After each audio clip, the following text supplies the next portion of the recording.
Ganitong ulam naman ang lulutuin natin ngayon. Siguradong taob na naman ang kaldero nyo dahil amoy at hitsura pa lang nito ay nakakatakam na. Una ipan-fry muna natin itong mga hinog na saging. Hanggang sa medyo mag-brown na ito, isunod itong patatas at carrots. Kapag ganito na hangguin at itabi muna ito. At gagamit lang tayo ng karne ng baboy.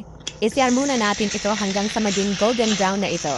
At magisa tayo ng bawang buyas. Isunod itong mga kamates.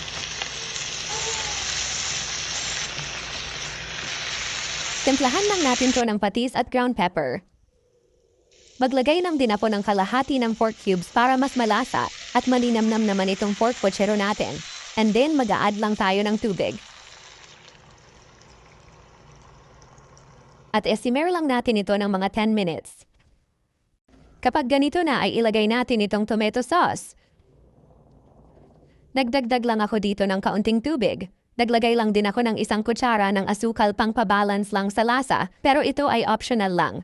At palambutin lang natin ito for another 20 minutes. Sa pagmalambot na ang karne, ilalagay naman natin itong patatas at carrots na napan-fry kanina. Isunod itong mga saging. At last natin ilagay itong bagyo beans at cabbage. Lutuin muna ito saglit hanggang sa maluto itong mga gulay. At ito na ang ating masarap na ulam na pork pochero. Tingnan nyo naman yan, sobrang nakakatakam tingnan, no? Siguradong mapapa-unli rice ka talaga.